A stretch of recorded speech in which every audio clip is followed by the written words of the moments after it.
Live from Southern Colorado's Alert Station, KKTV 11 News starts right now. Good afternoon, and thank you for joining us for this digital edition of 11 News at Noon. I'm Melissa Henry. First thing, we are under a KKTV 11 weather alert, so let's get right over to meteorologist Josephine Saige here in studio.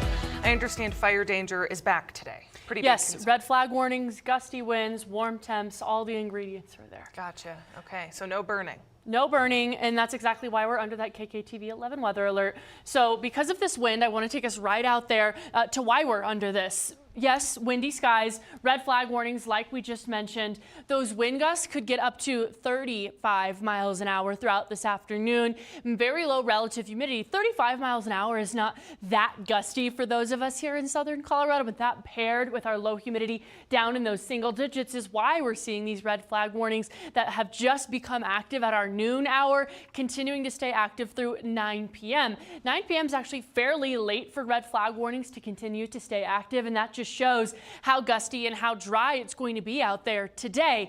Now, we aren't seeing too gusty along the southern I-25 corridor, but Walsenburg starting to pick up, and same through those eastern plains as we hit those 50s and 60s today. Of course, all those details of what's to come for fire danger today and this upcoming weekend in just a few minutes. All right, Josephine, thanks. This is New at Noon. Two different crashes on a major road in Colorado Springs are now being investigated by police. The first crash involved a police cruiser and an officer who was responding to a carjacking around 6 o'clock this morning. CSPD says that officer and a vehicle crashed at the intersection of Platt and Shelton. Now, thankfully, no one was hurt. Then a second crash happened at Platt and Murray, and police say a bicyclist is in the hospital after a pickup truck hit them. The extent of the cyclist's injuries are unknown, but police say they are expected to survive. We'll pass along any updates from police as they look into this. Now to the latest, as 3 police officers continue to recover after a shootout with a suspect earlier this week in Pueblo.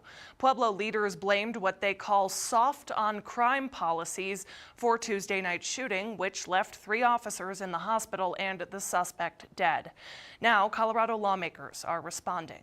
Billy Soto is the name of the suspect who died and who police were reportedly trying to take into custody Tuesday night when the shooting happened. Both the Pueblo police chief and the mayor say Soto had multiple open criminal cases, and they say he should have never been let out on bond.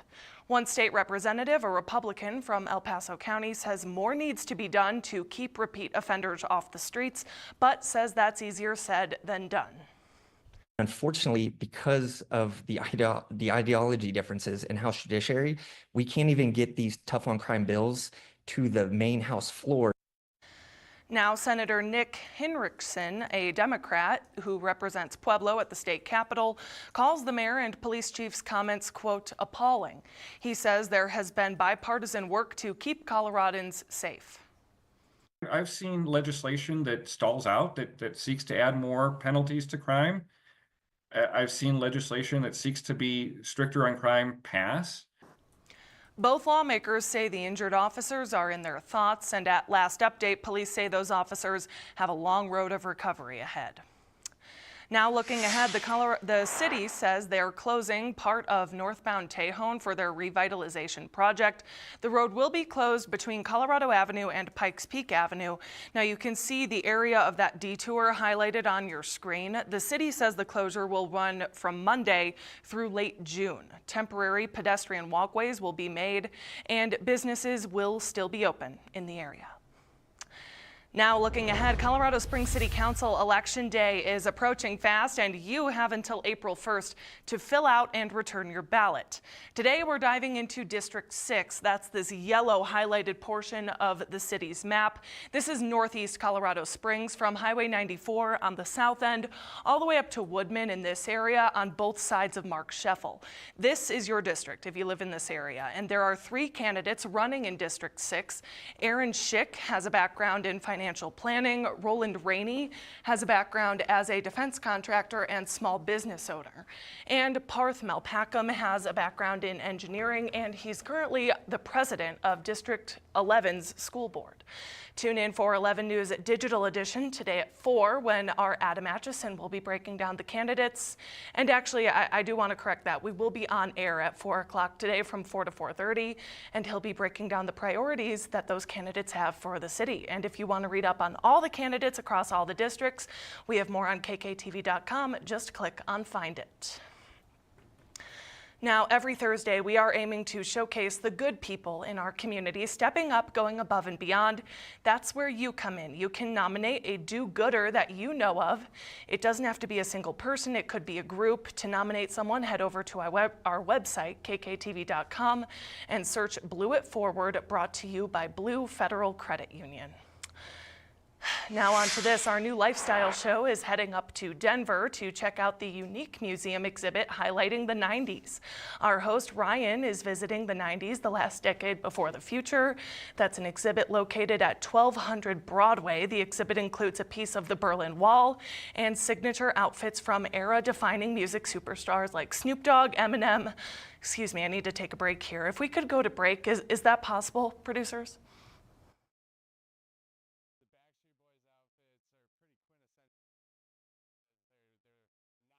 Cargo pants. I don't know if it gets more 90s than that.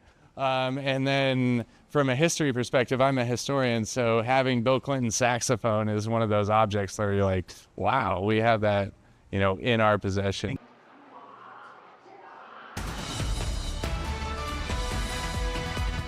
Very, very good stuff coming in the way for Ryan's lifestyle show this weekend. Now, we are under KKTV 11 weather alert out here. We are tracking red flag warnings here in southern Colorado. Those just became active at that noon hour, and we're tracking that through 9 p.m. today. That's actually a very long time for red flag warnings to be active. That's very similar to what we've been watching over the last couple of red flag warnings. That just goes to show how gusty, how dry, and how warm it's going to be outside today. Our relative humidity throughout our noon hour is already down in those single digits and those teens. Walsenburg down at 4%. Trinidad, La Junta, Ordway down in those single digits, like I mentioned as well. Same for Canyon City. Those highs today seeing 56 in Colorado Springs, 61 for Pueblo, 60s through those eastern plains as well. Denver even sitting at 56. Now, those wind gusts, like I mentioned, they're also elevated. All those ingredients for fire danger, no burning, are here. We're seeing those gusts of up to 35 miles an hour throughout this afternoon. Even through that 4 o'clock hour, 5 o'clock hour, really starting to get gusty through Woodland Park and Colorado Springs. Tonight, we do start to calm down. And looking into our Friday, we remain a bit breezy. Looking into our Saturday as well, we'll see those wind gusts continue to stay maybe up to 30, 35 miles an hour. The good news here, though, is that our humidity is going to increase through our Friday, through our Saturday, and even into our Sunday. So even though we remain gusty, we shouldn't be seeing any of that dangerous fire danger out there. Tomorrow for your Friday, those highs stay above averages. 58 for Colorado Springs, 62 for Pueblo, low 60s throughout our plains, 56 in Denver, Canyon City sitting at 61 for your Friday. So another warm day, and we do see at least above average temperatures through those weekend days. The early work week, we skyrocket. We start to see 60s. We start to see some 70s move on in for that last week of March. And through our weekend, we can't rule out maybe a bit of a stray rain shower or two for Saturday afternoon, Sunday afternoon as well, with on and off cloud cover continuing. And even though early next week is going to stay quite warm, we will still see that cloud cover continue with us. Like I mentioned, we can't rule out maybe a scattered shower or two throughout those weekend days. Looking into Pueblo, Canyon City, Woodland Park, we're watching that same kind of trend. Still warm, fire danger today, very gusty winds, absolutely no burning. We stay warm tomorrow, but our humidity does start to increase just ever so slightly. That little elevated humidity continues through our weekend, even though those temperatures are quite nice. And into the early work week, even warmer. Going to look at Monday for Pueblo and Canyon City, mid 70s. Very toasty and warm for that last week of March. Melissa? All right, Josephine, thanks for bringing us the weather and, of course, to give me a break from reading. Thank you so much. Now on to some fun news here for sports fans. First rounds of March Madness, they're starting up today. You'll be able to watch some of those games right here on KKTV. That's actually why we're not on our normal scheduled programming today. And one of those games is happening right now. Since we'll be bringing you those games, there's some changes to our programming both today and tomorrow we want to let you know about. There will be no 9 a.m. newscast tomorrow, Friday. Instead, Price is Right will air at that time. The first game kicks off at 10, and then there will be no noon show on air again tomorrow. We will be doing a digital version as well as we are today. CBS Evening News has been moved up to 4:30 in the afternoon, and another game then starts at 5. Our evening news will start up as soon as that last game wraps up. And the brackets are in and the games have started. March Madness officially underway, and our sports team will be diving into the madness the next 2 Sundays in a row with a 30-minute special called Bracket Breakdown. Our sports team will be recapping the week's biggest upsets, flashiest highlights, and will be highlighting standout players. You can catch that only on KKTV at 5 Sunday, March 23rd, so this Sunday, and March 30th as well, next Sunday. Did you put your bracket in? You know, I haven't. I'll admit I am not I think you're out of time. invested in basketball, but maybe I should give it a go. Who knows? I have Michigan State going all the way. I don't know anything. I just like their name. Well, we'll see. Maybe, you know, sometimes the people who know the least end up being right. So I don't know. maybe you have luck on your side.